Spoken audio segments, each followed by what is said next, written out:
मरने से पहले ही निर्धारित हो चुका है आपका अगला जन्म। गरुड़ पुराण से जाने किस रूप में होगा पुनर्जन्म। धर्म शास्त्रों के अनुसार इस संसार में मनुष्य योनि में हमारा जन्म हमारे कर्मों के आधार पर ही हुआ है और हमारा अगला जन्म भी कर्मों के आधार पर ही होगा।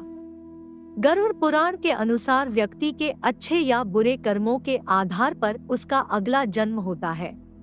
मृत्यु को लेकर गीता में भगवान श्री कृष्ण कहते हैं कि जन्म और मृत्यु जीवन का ऐसा चक्र है जिससे हर किसी को गुजरना पड़ता है। इसलिए संसार में जिसने जन्म लिया है उसकी मृत्यु भी निश्चित है और यह अटल सत्य है। गीता में यह भी कहा गया है कि मृत्यु के बाद केवल शरीर नष्ट होता है, आत्मा नहीं। आत्मा पुराने शरीर को छोड़कर नए शरीर को धारण करती है। गरुड़ पुराण में कुल 84 लाख योनियों के बारे में बताया गया है। इसमें मनुष्य योनि को सबसे श्रेष्ठ योनि माना गया है। गरुड़ पुराण में कर्मों के आधार पर जन्म लेने वाले योनि के बारे में बताया गया है। यानी मृत्यु के बाद आपका जन्म किस योनि में होगा यह पहले से ही निर्धारित है, क्योंकि आप अपने जीवन में जिस तरह का कर्म करेंगे मृत्यु पश्चात उसी के आधार पर आपका अगला जन्म भी होगा। जानते हैं ऐसे 5 कर्मों के बारे में जिससे अगला जन्म निर्धारित होता है। धर्म का अपमान करने वाले जो व्यक्ति धर्म, वेद, पुराण जैसे धार्मिक ग्रंथों का अपमान करता है, ईश्वर के प्रति श्रद्धा भाव नहीं रखता और पूजा पाठ नहीं करता है, वह आस्तिक कहलाता है। गरुड़ पुराण के अनुसार ऐसे लोगों का अगला जन्म श्रान यानी कुत्ते के रूप में होता है। मित्र के साथ छल करने वाले, दुनिया में मित्रता का रिश्ता सबसे खूबसूरत होता है, लेकिन कुछ लोग मित्र के रूप में शत्रु बने रहते हैं। गरुड़ पुराण के अनुसार ऐसे लोग जो मित्रों के साथ शत्रु बनकर छल करते हैं उनका अगला जन्म गिद्ध के रूप में होता है। लोगों को मूर्ख बनाने वाले कुछ लोग चालाक और होशियार होते हैं। अपनी चालाकी से जो लोग दूसरों को मूर्ख बनाकर उनका लाभ उठा लेते हैं या काम निकलवा लेते हैं, ऐसे लोगों को मरने के बाद नरक में स्थान मिलता है। साथ ही ऐसे लोग अगले जन्म में उल्लू के रूप में जन्म लेते हैं। गाली गलौज करने वाले, कहा जाता है कि कंठ में मां सरस्वती वास करती है। इसलिए जिन लोगों की वाणी में मधुरता नहीं होती और जो दूसरों को बुरा भला कहते हैं या हमेशा गाली गलौज करते हैं, उनका अगल जन्म बकरे के रूप में होता है। घर के मंदिर में एक ही भगवान की एक से ज्यादा है मूर्तियां, तो वास्तु के इन नियमों का करे पालन। अगर आपके घर के मंदिर में एक ही भगवान की ज्यादा मूर्तियां हैं, उन्हें विशेष रूप से वास्तु टिप्स का खास ध्यान रखना चाहिए ताकि किसी तरह की नेगेटिविटी आपके घर में प्रवेश ना कर पाए। घर का सबसे पवित्र स्थान होता है पूजा घर।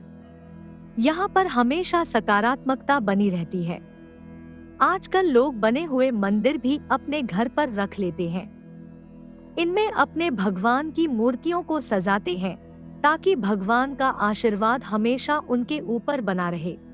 लेकिन कई बातें ऐसी हैं जिनका ध्यान हमें खास रखना पड़ता है। इनमें से सबसे जरूरी है मूर्तियों को रखने का तरीका और स्थान। इसको समझना बेहद जरूरी है, तभी आप अपने मंदिर को सही तरीके से सजा पाएंगे। अगर आपके पूजा घर में एक ही भगवान की ज्यादा मूर्ति है तो उन्हें कभी भी आमने सामने नहीं रखना चाहिए। ऐसा इसलिए क्योंकि इससे नेगेटिविटी पैदा होती है, साथ ही उनका प्रभाव भी कम हो जाता है। ऐसे में कोशिश करें कि या तो उन्हें हटा दे वरना उनके मुंह की दिशा को बदल दे ताकि उन दोनों की छवि एक दूसरे पर ना पड़े। इससे नेगेटिव प्रभाव नहीं होगा। कई बार ऐसा होता है कि एक एक मूर्तियां हमारे पूजा घर में ज्यादा हो जाती हैं, जिसके कारण वो भरा भरा लगता है। लेकिन ऐसा नहीं करना चाहिए। या तो एक ही मूर्ति अपने पूजा घर में रखें, वरना इन्हें जोड़े के साथ उन्हें स्थापित करें। इससे आपके मंदिर में हमेशा सकारात्मकता बनी रहेगी। ऐसा कहा जाता है, एक ही भगवान की ज्यादा मूर्तियां पूजा घर में नहीं रखनी चाहिए। यदि भगवान गणेश की 2 प्रतिमाएं हैं, तो इन्हें घर के अलग अलग जगह पर रख सकते हैं। इसके साथ ही इस बात का ध्यान रखें कि जो भी मूर्ति आप रखें, मूर्ति रौद्र रूप में ना हो। इससे घर में कलह क्लेश बढ़ता है, जिसके कारण परिवार में परेशानियां बनी रहती है। घर की इन जगहों पर न बनाएं। पूजा का मंदिर हो सकता है नुकसान। घर में पूजा का स्थान मानसिक शांति के लिए बहुत जरूरी होता है, लेकिन घर में मंदिर बनाते समय वास्तु की कुछ बातों का ध्यान रखना जरूरी है। मंदिर कभी भी सीढ़ियों के नीचे न बनाएं। अगर आपके घर में जगह की कमी है, तब भी आपको पूजा का स्थान सीढ़ियों के नीचे नहीं बनाना चाहिए। ऐसा माना जाता है कि सीढ़ियों के नीचे बनाया गया मंदिर आपके लिए धन हानि का कारण बन सकता है और आपके घर में नकारात्मक ऊर्जा ला सकता है।